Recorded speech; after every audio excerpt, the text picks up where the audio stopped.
right, shalom, shalom. I want to start off, of course, giving all honor, praise, and glory unto Yahweh, Ba'ashem, Yahweh Shai, Ba'ashem, Kamadash. That one set it up about the great millstone rule and teach well, because I shalom to you, brothers. This really choose to tune in, listening, and learning. And, what I got for is another quick one, through the spirit, real quick. It's like it. We're just gonna get right into it. The Lord is about to do away with the Edomites, man. Pursuant to really, I gained the inspiration to do this lesson from a video that one of the brothers is doing, just recently. You know, it's like,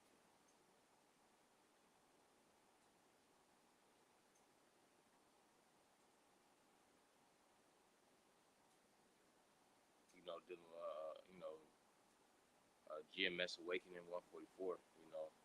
The chariots, UFOs are about, to reveal themselves. And I was just thinking, this is true. The prophecy, that the Lord is coming back is going to coincide with, everything happening with the chariots coming back, and even around the time of the missiles coming in, and hitting, certain areas on the earth. Now, once again, the chariots is going to come back with Yahweh Shai, according to the scriptures. Esau even knows this. He shows this throughout, different movies. You got different movies. What's this movie called? It's like I forget what this movie called. But this is the book of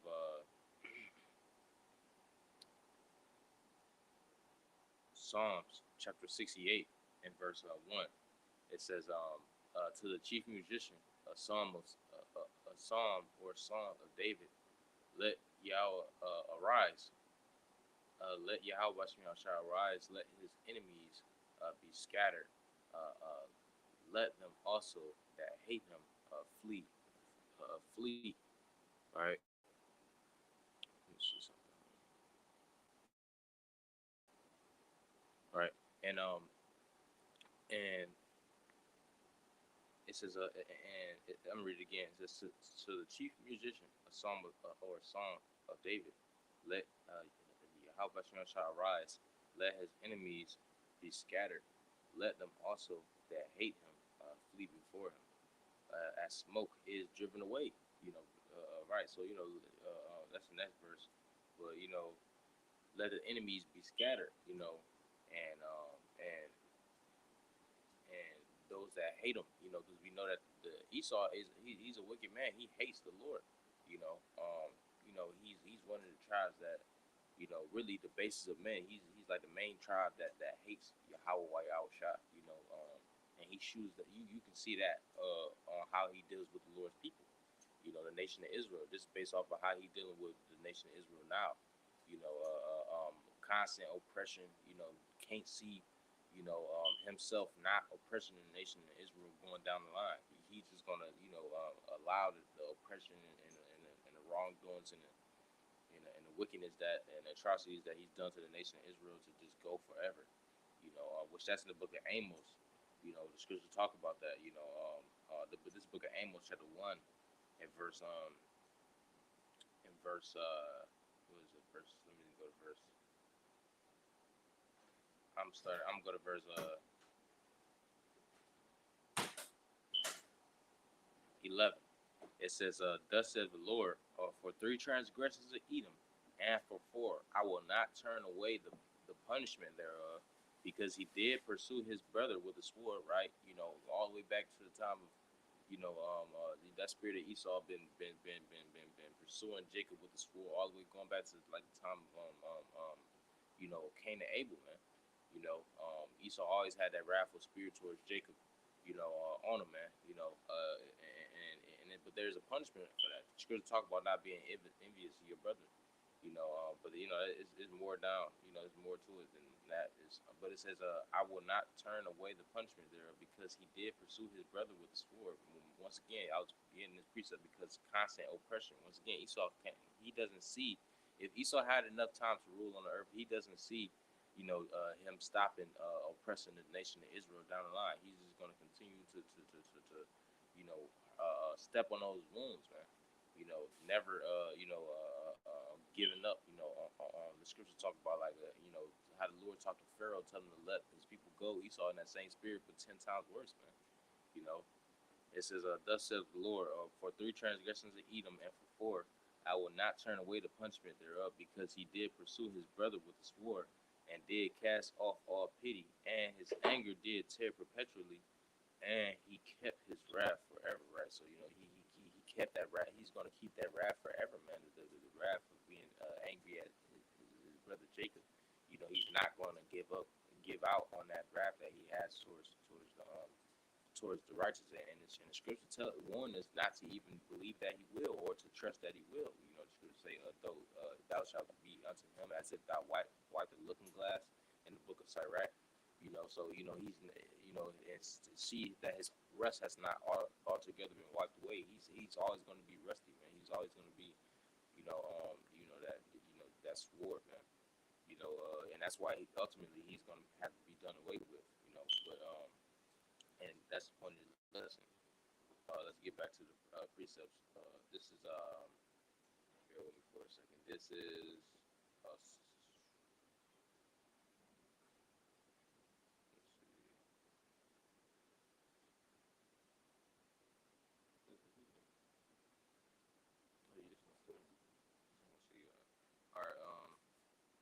This is book of,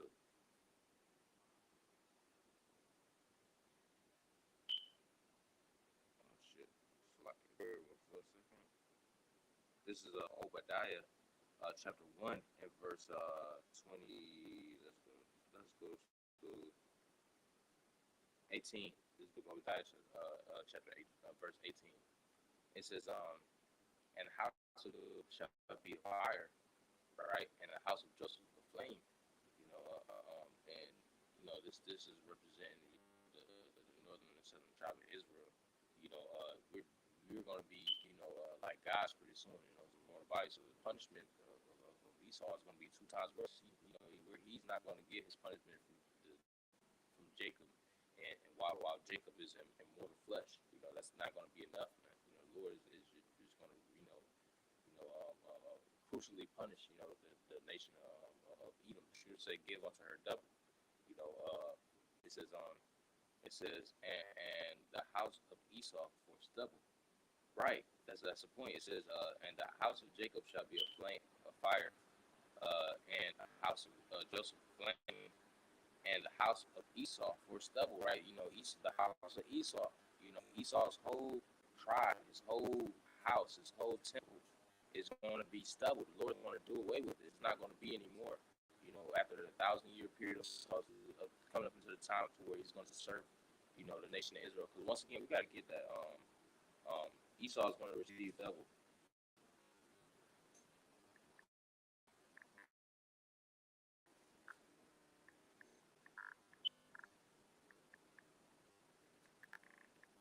All right, this is this book of Revelation, chapter 18 and verse 6. It says, "Reward her even as she rewarded you."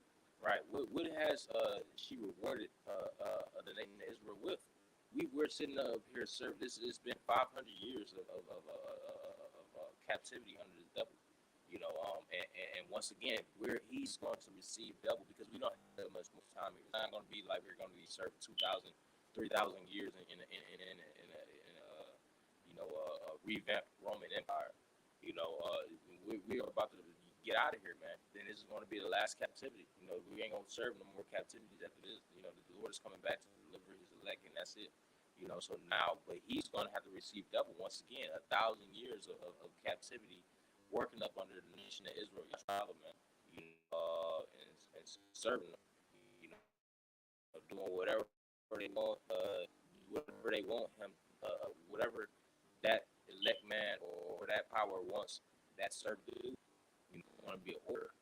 But this is once again Revelation 18 verse 6. To answer that point, he's going to have to serve 1,000 years real quick. It says, "Reward her as she rewarded you, and double unto her double according to her works, and the cup which she hath filled to her double." And that's what's going to happen. It's going to be 500 years of slavery, but it's going to be double. It's going to be 1,000, and that's what Esau is going to do. He's going to serve 1,000 years of captivity before once again even is going to become a stubble. You know, it says, and they shall kindle. No, this is Obadiah, chapter verse 18. Again, it says, and the house of Jacob shall be a fire, and the house of Joseph a flame, and the house of Esau for stubble, and they shall kindle in them. And there shall not be any remaining of the house of Esau, for the Lord hath spoken it, and no Edomites is going to remain. You know, none of the Edomites are going to remain. Um,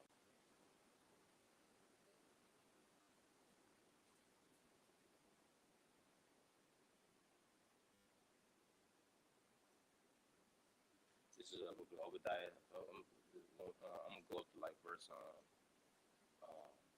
I'm gonna go to like verse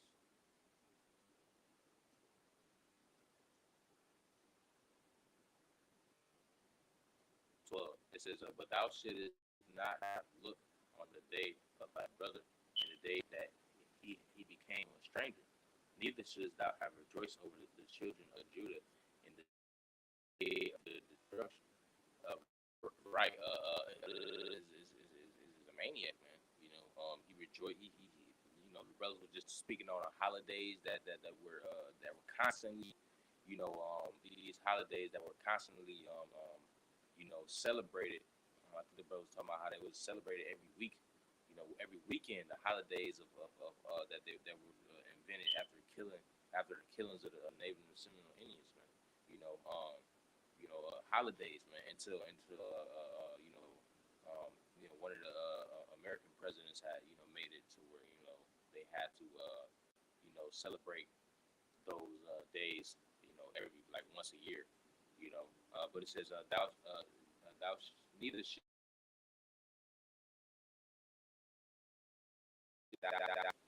destruction, neither shouldest thou have spoken proudly in the day of distress.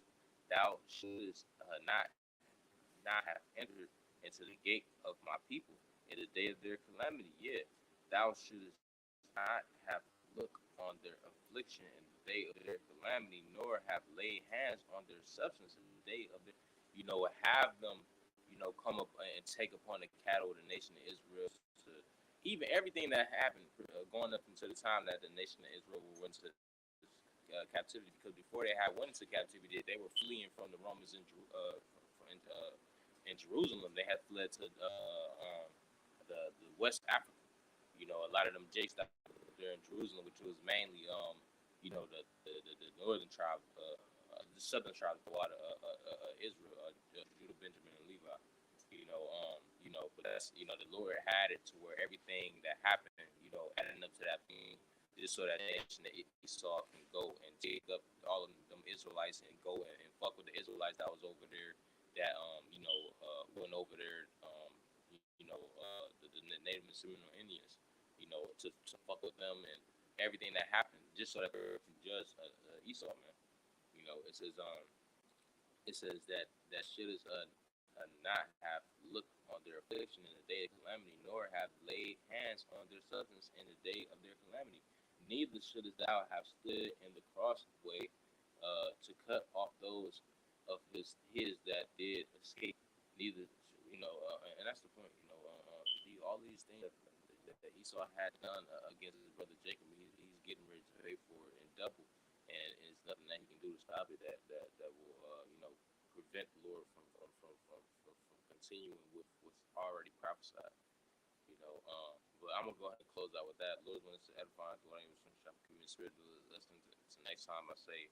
But actually, hold on, let me check something real quick. I know what's going on.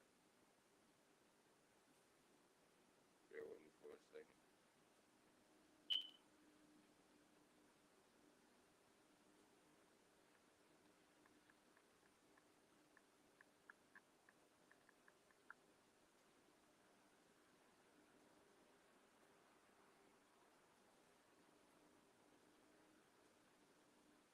Okay, this.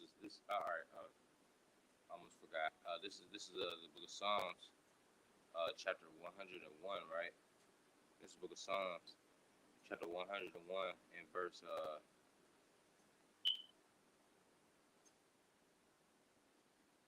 I start at 7.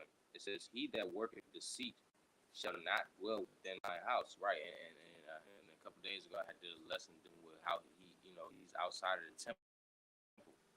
Esau is not in the midst of the temple. The Lord is going to take Esau out of the temple completely.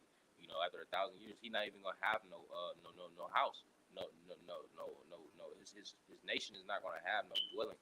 You know, it says, "He that worketh deceit shall not dwell within my house. He that telleth lies shall not tarry in my sight." Um, the Lord is not going to allow any of the wicked to be in the presence of the kingdom. Because even in the kingdom, you're going to have different dramas and things that pop up. The nation of Israel spirit is still going to be around. That devil spirit, man. You know, uh, you know, that's the spirit of wicked serpent. You know, verse 8 says, "I will early destroy all the wicked of the land, that I may." It says, "I will early destroy all the wicked of the land, that I may cut off all wicked doers from the city of the Lord." And the Lord is going to cut, them off early. Meaning Yahushua. He's going to be like the breaking of the day. It's going to be like the breaking of the morning light. The scriptures call Yahushua like the morning. I think it's the morning star. Let me see. But the scriptures is synonymous with Esau being like like the night. I'm thinking of Job chapter 20. What is that? 24 verse 17 or 20 verse 17. We're talking about like if any know him, he is the shadow of death, or the shadow of rephrase. But the Lord is gonna. He's gonna. Let me see something.